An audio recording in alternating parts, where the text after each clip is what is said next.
কেউ কেউ আপনাকে ইসলাম ধর্ম গ্রহণ করতে বাধ্য করছে? না। মুহাম্মাদান আব্দুহু ওয়া রাসূলুহু। আপনি এখন মুসলিম এবং আমি আল্লাহর কাছে দোয়া করি আল্লাহ যেন আপনাকে পথ দেখান এবং আপনার পরিবারের সদস্যদের পথ দেখাতে সাহায্য করেন।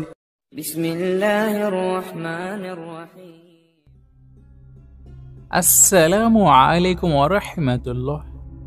ডক্টর জাকির নায়েক হলেন ইসলামের একজন বিখ্যাত জ্ঞানী স্কলার, যে জন্য তিনি পৃথিবীর বিভিন্ন দেশে বিখ্যাত হয়ে আছেন। ডক্টর জাকির নায়েকের তাবলিগের পদ্ধতি সাধারণ মাওলানাদের মতো নয়, বরং তিনি তাবলিগের জন্য ইংলিশ, হিন্দি এবং উর্দুর মতো বিভিন্ন ভাষাকে ব্যবহার করে থাকেন। আর এই লেকচারগুলোর শেষে একটি প্রশ্ন উত্তরের পর্বও রাখা হয়। তো এটি একেবারেই দেখা যায়নি যে ডক্টর জাকির নায়েক কোনো অমুসলিমের প্রশ্নের উত্তর দিতে পারেননি, বরং এমন অনেকবার দেখা গিয়েছে যখন কোনো নন মুসলিম নিজের একটি কঠিন প্রশ্নকে নিয়ে ডক্টর জাকির নায়েকের সামনে হাজির হয়েছেন, কিন্তু সেই প্রশ্নের উত্তর ডক্টর জাকির নায়েক এত সুন্দর করে তার সামনে উপস্থাপন করে দেন, তখন সেই ব্যক্তির সত্যকে কবুল করা ছাড়া আর কোনো রাস্তায় বেঁচে থাকে না। তো এমনই ভাবে একজন খ্রিস্টান মেয়ে ডক্টর জাকির নায়েকের কাছে 3টি প্রশ্ন করলেন আর বললেন, যদি ডক্টর জাকির নায়েক এই 3টি প্রশ্নের উত্তর দিয়ে দেন তাহলে এখানে সবারই সামনেই আমি ইসলামকে কবুল করে নেব। সেই মেয়েটি ডক্টর জাকির নায়েককে ভরা মজলিসে চ্যালেঞ্জ জানিয়ে বলল, যখন মুসলিমরা হজ এবং উমরাতে যায় তখন সেখান থেকে আবে জমজমের পানি আর খেজুর নিয়ে আসে এবং মানুষদের মধ্যে বিলিয়ে দেয়। এমনই ভাবে যখন হিন্দুরা মন্দিরে যায় তো সেই মন্দির থেকে ফিরে আসার সময় তারা প্রসাদ নিয়ে আসে আর তারাও মানুষের মধ্যে বিলিয়ে দেয়। তাহলে এই দুইটার মধ্যে পার্থক্য কোথায়? আমার তো এই দুটো জিনিস একই মনে হচ্ছে। খ্রিস্টান মেয়েটি দ্বিতীয় প্রশ্ন করলেন, একটি মেয়ে আরেকটি মেয়ের সঙ্গে এবং একটি পুরুষ আরেকটি পুরুষের সঙ্গে শারীরিক সম্পর্ক কেন করতে পারবে না, আর এই শারীরিক সম্পর্ক বানানোর জন্য বিবাহ করা কেন জরুরি? সেই খ্রিস্টান মেয়েটির তৃতীয় এবং শেষ প্রশ্ন হলো গিয়ে, জান্নাতে হযরত আদম আলাইহিস সালামের বলার জন্য হযরত হাওয়া গন্ধমের ফল খেয়েছিলেন, আর যে কারণে তাকে আজও পর্যন্ত গর্ভধারণের শাস্তি পেতে হচ্ছে, আর যা একটি নারীর জন্য ভীষণ যন্ত্রণাদায়ক। তাহলে নারীদেরকে এমন যন্ত্রণা কেন সহ্য করতে হয়? তো এইখানে আমার প্রশ্ন এটাই যে, এটা কি সত্য নারীদেরকে বাচ্চা জন্ম দেওয়ার যন্ত্রণা এই জন্যই দেওয়া হয়েছে কেননা হযরত হাওয়া হযরত আদমের বলার জন্য ভুলবশত গন্ধমের ফল খেয়ে নিয়েছিলেন, আর যে কারণে এই পৃথিবীর সমস্ত নারীদেরকে এই যন্ত্রণার ব্যথা ভোগ করতে হচ্ছে? তো ডক্টর জাকির নায়েকের খ্রিস্টান মেয়েটি এই 3 প্রশ্ন করে চ্যালেঞ্জ জানিয়ে দিল যে, যদি আপনি আমার এই 3 প্রশ্নের উত্তর দিতে পারেন তাহলে আমি এই ভরা মজলিসে ইসলামকে কবুল করে নেব। আপনাদেরকে জানিয়ে রাখি, এই ভিডিওটি একটু দীর্ঘ হয়ে যাওয়ার জন্য আমরা প্রথম 2টি প্রশ্নের উত্তর নিয়ে একটি পার্ট তৈরি করেছি, আর তার পরের পার্টে মানে দ্বিতীয় পার্টে আমরা শেষ প্রশ্ন এবং তার শাহাদা পাঠ করাকে রেখে দিয়েছি, আর যেটি ইনশাআল্লাহ আপনার অবশ্যই ভালো লাগবে। তাহলে চলুন আমরা ভিডিওটিতে একটি ছোট লাইক করে প্রথম পর্বের দিকে এগিয়ে যাই। আমার পরের প্রশ্ন হচ্ছে প্রসাদ ও চরণামৃত সম্পর্কে, যা মন্দিরে দেয়া হয়। আমি জানতে চাই এটা কতটা ভিন্ন। যখন মুসলিমরা হজে যায় তারা খেজুর ও জমজমের পানি নিয়ে আসে, তাহলে মুসলিমদের কেন প্রসাদ বা চরণামৃত গ্রহণ বন্ধ করতে হবে? তফাৎ কোথায়? একটা ভালো প্রশ্ন করেছেন। তিনি বললেন, যখন হিন্দুরা মন্দিরে যায় তাদের প্রসাদ দেওয়া হয়, যখন মুসলিমরা হজে যায় হজ থেকে ফিরে মুসলিমরা খেজুর দেয়। তফাৎ কি? তফাৎটা হচ্ছে যে প্রসাদ খাদ্য যা দেবতাকে উৎসর্গ করা হয়। হিন্দু ধর্মে আপনি দেখবেন হিন্দু ধর্ম আলাদা। হিন্দুরা যা করে তা হচ্ছে তারা মন্দিরে যায় এবং দেবতাকে খাদ্য দেয়।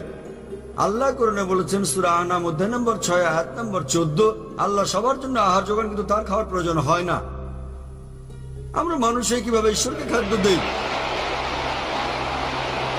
এছাড়া কোরআনে অন্তত 4টি জায়গায় বলা হয়েছে যা আমি আগে উল্লেখ করেছি। সূরা বাকারা অধ্যায় 2 আয়াত 173, সূরা মাইদা অধ্যায় 5 আয়াত নম্বর 3, সূরা আনাম অধ্যায় 6 আয়াত 145 এবং সূরা নাহল অধ্যায় 16 আয়াত নম্বর 115। হুররিমাত আলাইকুমুল মাইতাতু ওয়াদ-দামু ওয়া লাহমুল খিনজির ওয়া মা উইল্লা লিগাইরিল্লাহ বি। তোমাদের জন্য হারাম খাদ্য হচ্ছে মৃত মাংস, রক্ত, শূকরের মাংস এবং আল্লাহ ছাড়া অন্য কারো নামে উৎসর্গ করা খাদ্য। তাহলে যদি আপনি এমন খাদ্য খান যা আল্লাহ ছাড়া অন্য কারো নামে উৎসর্গ করা হয়েছে তবে তা হারাম। মুসলিমরা যখন হজ বা উমরা করতে যান তখন তারা খেজুর নিয়ে আসেন। কেউ বলে না এই খেজুর সর্বশক্তিমান ঈশ্বরকে দেওয়া হয়েছে। খেজুর আপনারা জানেন কারণ সৌদি আরবের অন্যতম প্রধান ফল হচ্ছে এই খেজুর। তাই যখন আমরা সে দেশে যাই আমরা ওই ফল নিয়ে আসি কেবলই উপহার হিসেবে। কোন মুসলিম কোনোদিন বলেনি যে এই খেজুর সর্বশক্তিমান ঈশ্বর বা আল্লাহকে দেওয়া হয়েছে। এবং খেজুর অত্যন্ত পুষ্টিকর, এটা খুবই পুষ্টিকর এবং এটা খুবই স্বাস্থ্যকর। তাহলে এটা কেবল উপহার হিসেবে। যেভাবে আপনারা মিষ্টি খাওয়ান, যখন আপনারা ভারত থেকে বিদেশে যান তখন মিষ্টি খাওয়ান, তাহলে এটা খুবই সুস্বাদু ফল এবং এটি সৌদি আরবের একটি প্রধান ফল। এর কোনো সম্পর্ক নেই। কেউ বলে না যে এই খেজুর সর্বশক্তিমান ঈশ্বরকে দেওয়া হয়েছে। যদি হিন্দুরা সর্বশক্তিমান ঈশ্বরকে খেজুর দেয় তাহলে সেই খেজুরটা খাওয়া হারাম।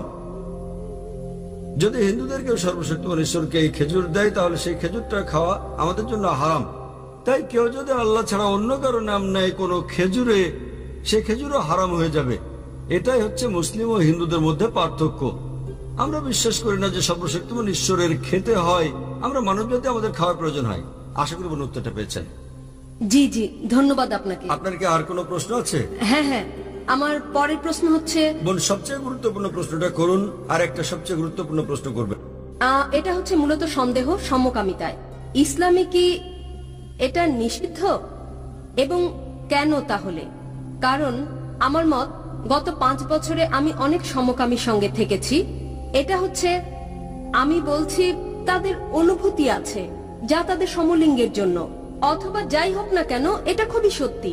আমি বলতে চাই এটা সেরকম টান যা আমরা অনুভব করি, হতে পারে তা আমাদের স্বামীদের জন্য অথবা অন্য যার জন্যই হোক। যদি এটা ভুল হয় তাহলে কেন ভুল? বোন প্রশ্ন করলেন যে সমকামিতার ব্যাপারে কি বলে ইসলাম, এবং যদি এটা ভুল হয় তাহলে কেন এটা ভুল। আল্লাহ কোরআনে বলেছেন সূরা ইসরা অধ্যায় নম্বর 17 আয়াত নম্বর 32, ব্যভিচারের কাছেও তোমরা যেও না, কেননা ব্যভিচার হচ্ছে সব মন্দ কাজের মন্দ সূচনা। এছাড়া আল্লাহ সূরা আরাফে বলেছেন অধ্যায় নম্বর 7 যে কোন পুরুষকে কথা বলা যে তুমি কি তোমার লালসার চর্চা করো পুরুষের উপর নারীর চেয়ে বেশি। তার মানে সমকামিতা হচ্ছে নিষিদ্ধ ইসলামে এবং কোরআনে, কারণ সর্বশক্তিমান ঈশ্বর মানুষ সৃষ্টি করেছেন। আল্লাহ কোরআনে বলেছেন সূরা রুম অধ্যায় নম্বর 30 আয়াত নম্বর 21, তিনি ভালোবাসা সৃষ্টি করেছেন স্বামী এবং স্ত্রীর অন্তরে। সর্বশক্তিমান ঈশ্বর মানুষকে এমন ভাবে তৈরি করেছেন যে তারা বিপরীত লিঙ্গকে ভালোবাসবে। সাধারণত প্রাকৃতিকভাবে কোন পুরুষই অন্য পুরুষকে সেভাবে ভালোবাসে না। আমি ভালোবাসা নিয়ে কথা বলছি যা স্বামী স্ত্রীর মধ্যে প্রয়োজন, সে ভালোবাসা নিয়ে বলছি না যা আছে ভাই আর ভাইয়ের মধ্যে, বোন আর বোনের মধ্যে। এ ব্যাপারে প্রাথমিক একটা গবেষণা হয় যাতে বলা হয় যে সমকামিতা হচ্ছে বংশগত। প্রশ্নোত্তরের সময় কেউ কেউ আমাকে জিজ্ঞেস করেন, আপনার মতো যেমন যদি সমকামিতা বংশগত হয় তাহলে মানুষকে কেন দোষ দেওয়া হবে? এটা তার পিতামাতা থেকে এসেছে, তাহলে তাকে দোষ দেওয়া হবে কেন? আপনার মতো বললে যদি কেউ কাউকে ভালোবাসে তাহলে পুরুষকে দোষ দেওয়া হবে কেন? আমি বলছি এটা হচ্ছে গবেষণা,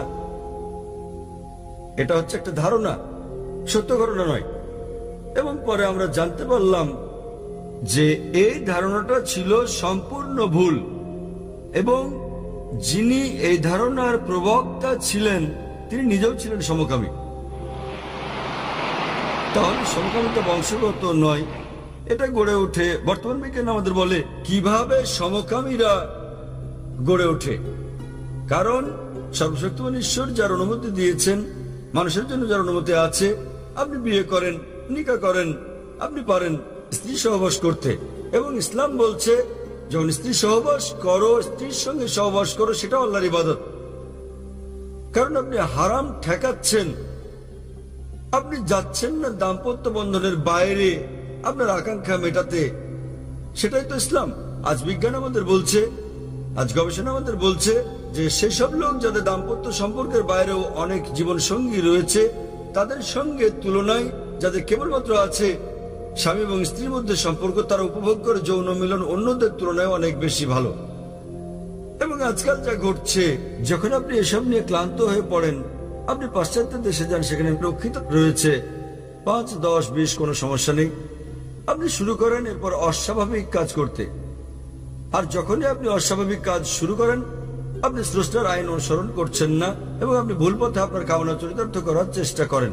যখন আপনি ভুল পথে চলতে থাকেন তখন আপনি যেতে থাকেন বাইরের দিকে অস্বাভাবিকতায়, এবং এভাবেই এক ব্যক্তি সমকামী হয়ে যায়। এটা বংশগত নয়, কারণ আপনি সীমার বাইরে চলে যান, যে সীমা দিয়েছেন সর্বশক্তিমান ঈশ্বর আপনাকে। আপনি অন্য জিনিস চেষ্টা করেন, আপনি অস্বাভাবিক জিনিস চেষ্টা করেন, এবং শেষ পর্যন্ত আপনি উপনীত হন এমন পর্যায়ে যা আপনি আর কখনো বিপরীত লিঙ্গের সঙ্গে মিলন উপভোগ করেন না, তাই আপনি সমলিঙ্গের সঙ্গে যৌনাচার করেন। তাহলে বলে এখানে তারা সর্বশক্তিমান ঈশ্বরের আইন ভঙ্গ করে এবং তারা অস্বাভাবিক কাজ করে, আর এভাবেই তারা মানসিকভাবে পরিণত হয় সমকামিতে। তাহলে স্বাভাবিকভাবে সর্বশক্তিমান ঈশ্বরের আইন ভঙ্গ করা সম্পূর্ণ ভুল, এবং এভাবেই একজন মানুষ হয়ে পড়ে সমকামী। তাই তাদেরকে বিশ্বাস করতে হবে যে ইসলাম সমকামিতা নিষেধ করে, এমনকি খ্রিস্ট ধর্ম সমকামিতা নিষেধ করে। বেশিরভাগ ধর্মই সমকামিতার বিরুদ্ধে। এখন পাশ্চাত্যের দেশেও বলা হচ্ছে গণতন্ত্রের কারণে বেশিরভাগ লোক যা বলে তাই জয়ী হয়ে যায়, সংখ্যাগরিষ্ঠতা জয় হয়। ইসলামে সংখ্যাগরিষ্ঠতা জয়ী হয় না, হক জয়ী হয়, সত্যের জয় হয়। আমার মনে পড়ে 1996 সালে যখন আমি কানাডায় গিয়েছিলাম, প্রথমবারের মতো লেকচার দিতে গিয়েছিলাম, কাগজের প্রথম পৃষ্ঠায় দেখলাম একজন পুরুষ আরেকজন পুরুষকে চুমু খাচ্ছে, এক পুরুষ আরেক পুরুষকে চুমু খাচ্ছে এবং বলছে তারা পরস্পরকে বিয়ে করেছে। বর্তমান পাশ্চাত্যে যদি আমি সমকামিতার বিপক্ষে বলি সেটা অপরাধ হয়ে যাবে, সেটা অপরাধ। তাহলে আমরা যা বুঝলাম যে অতীতে সব দেশে সমকামিতা ছিল অপরাধ। পরে পাশ্চাত্যের কিছু দেশে, কানাডার মতো, এর প্রতি আইন অনুমোদন করা হয়। আজকাল বেশিরভাগ পশ্চিমা দেশে সমকামিতা হচ্ছে বৈধ। এমনকি ইন্ডিয়ার মতো একটা দেশ, যে দেশ থেকে আমি এসেছি, তারাও ভাবছে এটাকে বৈধতা দেওয়ার কথা। তাহলে আমরা যা বুঝি, যা সত্য তা সত্যই, সংখ্যাগরিষ্ঠতা জয়ী হয় না, যা ভুল তা ভুল। এবং ইসলামে আর বিশ্বের প্রধান বেশিরভাগ ধর্মেই সমকামিতা হচ্ছে একটা পাপ, একটা অপরাধ। এটা আপনাকে জান্নাতে নিয়ে যাবে না, জাহান্নামে নিয়ে যাবে। আশা করি বন্ধুত্বটা পেয়েছেন। প্রশ্নটি হচ্ছে একটি, যেহেতু ডক্টর জাকির উল্লেখ করেছেন সেটি ছিল শেষ প্রশ্ন, তথাপি আপনার আরো প্রশ্ন থাকলে আপনাকে পেছনে যেতে হবে, তারপর আবার এক সময় পরের প্রশ্নটি করবেন। তাহলে আমরা পরের প্রশ্ন নেব ভাইয়ের কাছ থেকে, ডান দিকে। ভাই, এই বোন বলছে যে যদি আপনি এই শেষ প্রশ্নের জবাব দেন তিনি শাহাদা পাঠ করবেন।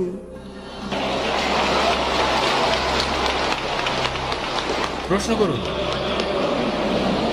এখানে এই প্রশ্নটি হচ্ছে, আমি পড়েছি এটি এক নাস্তিকের লেখা, যাতে বলা হয়েছে এরকম: যখন আল্লাহ স্বর্গের উদ্যান সৃষ্টি করলেন, তিনি সেখানে আদম ও ঈভকে পাঠালেন, এবং কিন্তু তাদের নিয়ম ভঙ্গ করার কারণে তারা সেখানে যে ফলটি ছিল, আমি ফলটি চিনি না, যা নিষিদ্ধ ছিল, তাদেরকে উদ্যান থেকে বের করে দেয়া হয়, তাদেরকে বাগানের বাইরে নিক্ষেপ করা হয়। এবং যে কারণে বলা হয়ে থাকে এরকম যে আপনাকে দৈনন্দিন রুজির জন্য কাজ করতে হয়, আপনার কাজ করার প্রয়োজন হয়, এবং তাহলেই আপনার দৈনন্দিন রুজি উপার্জন হবে। এরকম এটাও বলা হয় যে নারী তাদের গর্ভধারণে বেদনা বাড়বে। এটা এখন পর্যন্ত একই ঘটনা ঘটছে। আমাদের কঠোর পরিশ্রম করতে হবে, আমাদের সংগ্রাম করতে হবে, দৈনন্দিন রুজির জন্য আমাদের প্রয়োজনীয় সবকিছু করতে হবে। এবং একই জিনিস নারীর ক্ষেত্রেও, যেমন তারা গর্ভধারণে মারা যাচ্ছে যদি তাদের বেদনা বৃদ্ধি পায়। কেন তাহলে আল্লাহ নিজেই তাদেরকে এত নির্মম কষ্ট দিয়ে যাচ্ছেন? আজ পর্যন্ত তারা একই রকম শাস্তি পাচ্ছে। অন্য মানুষকে ক্ষমা করার একটা দৃষ্টান্ত এটা কিভাবে হতে পারে, যখন আল্লাহ নিজেই ক্ষমা করেননি অথবা আমাকে সঠিক পথে চালাননি? বোন অত্যন্ত সুন্দর একটা প্রশ্ন করেছেন। তিনি ঠিকই বলেছেন যে বোন, আপনি যা উল্লেখ করেছেন এটা আছে বাইবেলে, আপনি যা বলেছেন তা উল্লেখ আছে বাইবেলে। আদম ও ঈভ, আল্লাহ তাদের প্রতি সন্তুষ্ট থাকুন, যখন তারা স্বর্গের বাগানে ছিলেন, তারা সর্বশক্তিমান ঈশ্বরের নির্দেশ অমান্য করেছিলেন, যা উল্লেখ আছে বাইবেলে। এবং এটা উল্লেখ আছে জেনেসিস অধ্যায় নম্বর 3 অনুচ্ছেদ 23-এ, যে সর্বশক্তিমান ঈশ্বর তাদেরকে শাস্তি দিলেন আর তিনি তাদেরকে বাগানের বাইরে নিক্ষেপ করলেন। এবং সর্বশক্তিমান ঈশ্বর বলেছেন জেনেসিস অধ্যায় 3 অনুচ্ছেদ 16-তে যে তোমরা নারীরা ঈশ্বরকে অমান্য করার কারণে তোমরা অনেক বেদনা সহ্য করে সন্তান জন্ম দেবে এবং তোমাদের আকাঙ্ক্ষা হবে স্বামীর কাছ থেকে তা পাওয়ার। তাই বাইবেল অনুযায়ী গর্ভধারণ নারীর জন্য একটি অভিশাপ। এখানে যার উদ্ধৃতি আপনি দিচ্ছেন তা হচ্ছে বাইবেল, এবং আমি আপনার সঙ্গে একমত যে কি করে ঈশ্বর ক্ষমা না করে পারেন। খ্রিস্ট ধর্মে সম্পূর্ণ দোষ বাইবেলে দেওয়া হচ্ছে নারীর উপর। ইভ ইভ ইভ, আল্লাহ তার উপর সন্তুষ্ট থাকুন। আপনি পড়ে দেখবেন কোরআন, এমন একটি জায়গাও নেই কোরআনে যেখানে দোষ কেবল ইভের উপরে দেওয়া হয়েছে। আদম ও ইব উভয়কে সমানভাবে দোষী করা হয়েছে। আল্লাহ তাদের উপর সন্তুষ্ট থাকুন। যদি আপনি পড়েন কোরআন, এটা উল্লেখ আছে সূরা আরাফে অধ্যায় নম্বর 7 আয়াত নম্বর 19 থেকে 27 যে আদম ও ইভ আল্লাহ তাদের উপর সন্তুষ্ট থাকুন, তারা ঈশ্বরকে অমান্য করেন, তারা উভয়ই অনুতপ্ত হন এবং উভয়কে ক্ষমা করা হয়েছে, তাদের সমানভাবে দোষারোপ করা হয়েছে। এমন একটা তো নেই কোরআনে যেখানে কেবল ইবের উপর দোষ দেওয়া হয়েছে। আল্লাহ তার উপর সন্তুষ্ট থাকুন। কিন্তু কোরআনে সূরা তাহায় একটা আয়াত রয়েছে অধ্যায় নম্বর 20 আয়াত নম্বর 121 বলা হয়েছে যে আদম আলাইহিস সালাম তিনি ঈশ্বরকে অমান্য করেছেন। তাহলে একটা আয়াত রয়েছে যাতে কেবল আদম আলাইহিস সালামের কথা বলা হয়েছে। তবে মোটের উপর যদি ভালো করে দেখেন, কোরআন উভয়কে দোষারোপ করে, আদম এবং ইভ তারা উভয়ই আল্লাহ তাদের উপর সন্তুষ্ট থাকুন। বাইবেলে দোষ দেওয়া হচ্ছে কেবলমাত্র নারীকে, আর সে কারণেই সর্বশক্তিমান ঈশ্বর বলেছেন তোমরা বহন করবে সন্তান বেদনা সহ্য করে এবং তোমাদের আকাঙ্ক্ষা থাকবে সেটা স্বামীর কাছ থেকে। তো বাইবেল অনুযায়ী গর্ভধারণ একটা অভিশাপ, কিন্তু যদি আপনি কোরআন পড়েন, গর্ভধারণ অভিশাপ নয়, গর্ভধারণ নারীর মর্যাদা বৃদ্ধি করে। আল্লাহ কোরআনে বলেছেন সূরা নিসা অধ্যায় নম্বর 4 আয়াত নম্বর 1 সে নারীকে সম্মান করো যে তোমাকে গর্ভধারণ করেছে। এছাড়াও কোরআন বলছে সূরা লুকমান অধ্যায় নম্বর 31 আয়াত নম্বর 14 এবং সূরা আহকাফ অধ্যায় 46 আয়াত নম্বর 15 আমি মানুষকে পিতামাতার প্রতি সদয় হওয়ার নির্দেশ দিয়েছি, কষ্টের পর কষ্ট সহ্য করে মা তোমাকে গর্ভধারণ করেছে এবং বেদনা সহ্য করে জন্ম দিয়েছেন। তাহলে এখানে আমরা বুঝি যে কোরআন বলছে যে আমাদের পিতামাতাকে সম্মান করতে হবে, বিশেষ করে মাকে। এবং আমাদের প্রিয় নবী মুহাম্মদ সাল্লাল্লাহু আলাইহি ওয়াসাল্লাম বলেছেন, এটা উল্লেখ আছে সহিহ বুখারীতে খণ্ড নম্বর 8 আদবের বই অধ্যায় নম্বর 2 হাদিস নম্বর 2 এক লোক আসলো মুহাম্মদ সাল্লাল্লাহু আলাইহি ওয়াসাল্লামের কাছে এবং তাকে জিজ্ঞেস করলো কে সবচেয়ে বেশি ভালোবাসা এবং সাহচর্য পাওয়ার যোগ্য এই পৃথিবীতে। নবী উত্তরে বললেন তোমার মা। লোকটি জিজ্ঞেস করলো তারপর কে? নবী আবার বললেন তোমার মা। লোকটি আবার জিজ্ঞেস করলো তারপর কে? নবী আবারও বললেন তোমার মা। তারপর লোকটি জিজ্ঞেস করলো তারপর কে? তখন চতুর্থবারের নবী বললেন যে তোমার বাবা। তার মানে 75% 3/4 ভালোবাসা ও সাহচর্য প্রাপ্য হচ্ছে তোমার মায়ের, 25% 1/4 বাবার জন্য প্রাপ্য। সংক্ষেপে মা পাচ্ছেন গোল্ড মেডেল, তিনি পাচ্ছেন সিলভার মেডেল এবং ব্রোঞ্জ মেডেলটাও তিনি পাচ্ছেন। বাবাকে কেবল সান্ত্বনা পুরস্কার নিয়ে সন্তুষ্ট থাকতে হচ্ছে। তাহলে এই হচ্ছে ইসলামের শিক্ষা। ইসলামে গর্ভধারণ নারীর মর্যাদা বৃদ্ধি করে। এবং আমি আপনার সঙ্গে একমত, একবার সর্বশক্তিমান ঈশ্বর মানুষকে ক্ষমা করে দিয়ে কি করে তাদের শাস্তি পর শাস্তি দিতে পারেন।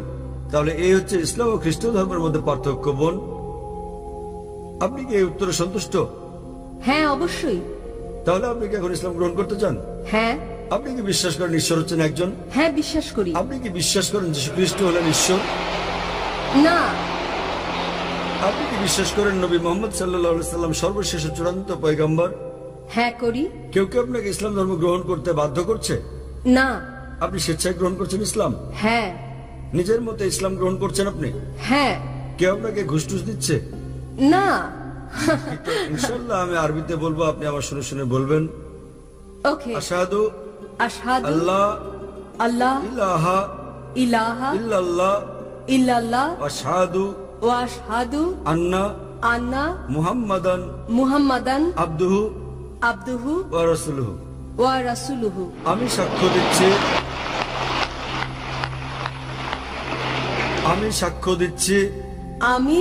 দিচ্ছি যে কোনো উপাস্য নেই আল্লাহ ছাড়া। এবং আমি আরো সাক্ষ্য দিচ্ছি যে নবী মুহাম্মদ হলেন বার্তাবাহক এবং আল্লাহর বান্দা। মাশাআল্লাহ, আপনি এখন মুসলিম। এবং আমি আল্লাহর কাছে দোয়া করি আল্লাহ যেন আপনাকে পথ দেখান এবং আপনার পরিবারের সদস্যদের পথ দেখাতে সাহায্য করেন। এই দুনিয়ায় আপনাকে উত্তম জীবন দান করেন এবং একই রকম পরকালও, এবং ইনশাআল্লাহ আপনাকে জান্নাত দান করুন। ভিডিও ভালো লাগলে ভিডিওটিকে আপনার ফ্যামিলি এবং দোস্তের মাঝে অবশ্যই শেয়ার করবেন। আমাদের সঙ্গে জুড়ে থাকার জন্য শুকরিয়া।